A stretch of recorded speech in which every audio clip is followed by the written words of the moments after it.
નમસ્કાર. ક્યારેક એવું લાગે છે ને કે સરકારી ઓફિસના ધક્કા અને કાગળિયાની માયાજાળમાં ક્યાંક ખોવાઈ ગયા છીએ, પણ હવે ચિંતા કરવાની જરૂર નથી.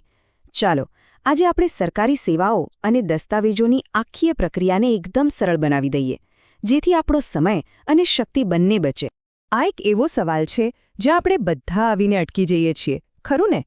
કે ભાઈ કોઈ ચોક્કસ સરકારી કામ માટે ક્યાં કાગળિયા જોઈશે? આ વિચાર જ માથું દુખાડી દે છે.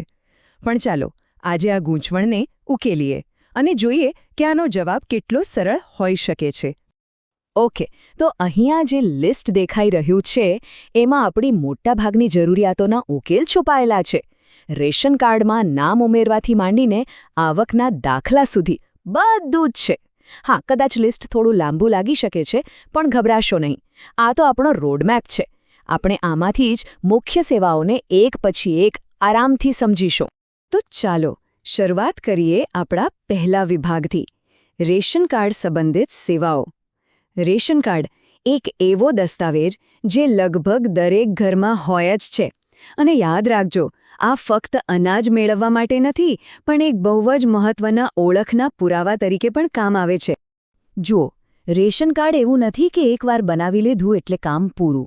જીવનમાં જેમ જેમ ફેરફાર આવે તેમ એને અપડેટ કરાવવું પડે છે. જેમ કે ઘરમાં કોઈ નવા સભ્યનું આગમન થયું તો નામ ઉમેરાવવું પડે, લગ્ન પછી સરનામું બદલાયું તો એ સુધારાવવું પડે, કે પછી પરિવાર અલગ થાય તો કાર્ડ પણ જુદું કરાવવું પડે.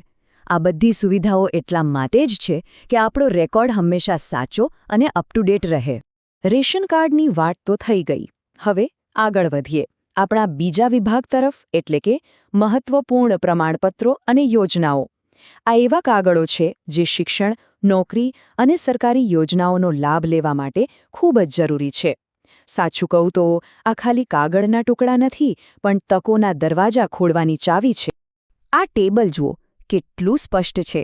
કયો દસ્તાવેજ ક્યાં કામ આવે છે એ એકદમ સરળ રીતે સમજાવ્યું છે. દાખલા તરીકે, કોઈ વિદ્યાર્થીને સ્કોલરશિપ માટે અરજી કરવી છે તો આવકનો દાખલો જોઈશે જ. એવી જ રીતે સરકારી નોકરીમાં અનામતનો લાભ લેવો હોય તો જાતિનું પ્રમાણપત્ર ફરજિયાત છે. ટૂંકમાં કહીએ તો સાચો દસ્તાવેજ જ સાચા લાભ સુધી પહોંચાડી શકે છે. હવે એક મહત્વની વાત, આપણે જે પણ દસ્તાવેજોની વાત કરી એમાં જે માહિતી આપીએ એ 100% સાચી છે એની ખાતરી સરકારને કેવી રીતે થાય? બસ આ ખાતરી આપવા માટે જ એક ખાસ કાયદાકીય દસ્તાવેજ વપરાય છે, જેને આપણે સોગંદનામું અથવા અંગ્રેજીમાં એફિડેવિટ કહીએ છીએ. સીધી ભાષામાં કહીએ તો આ શપથ લઈને આપેલું એક લેખિત નિવેદન છે, જેની કાયદેસર વેલ્યુ હોય છે. તો હવે આપણે એ તો સમજી ગયા કે સોગંદનામું એટલે શું. તો ચાલો હવે આપણા છેલ્લા વિભાગમાં એ જોઈએ કે એની જરૂર ક્યારે અને ક્યાં ક્યાં પડે છે.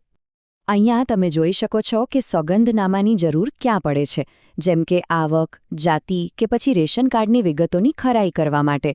એટલું જ નહીં, વિધવા સહાય જેવી યોજનાઓનો લાભ લેવો હોય કે પછી કાયદેસર રીતે નામ બદલાવવું હોય, આ બધા માટે સોગંદનામું એકદમ જરૂરી છે.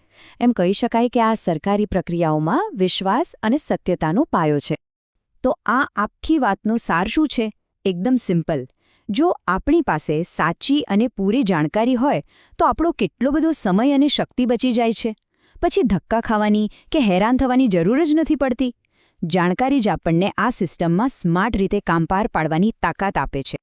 આપણે એ તો જોયું કે સાચી માહિતી હોય તો સરકારી કામ કેટલું સરળ બની શકે છે. પણ હવે સવાલ એ છે કે આ જાણકારીનો ઉપયોગ કેવી રીતે કરવો? તો આગલું પગલું શું હોઈ શકે? કદાચ ડિજિટલ ગુજરાત પોર્ટલ ચેક કરી શકાય, અથવા નજીકના જનસેવા કેન્દ્રની મુલાકાત લઈ શકાય. યાદ રાખજો, જાણકારી એ જ શક્તિ છે, અને હવે એ શક્તિનો ઉપયોગ કરવાનો સમય છે.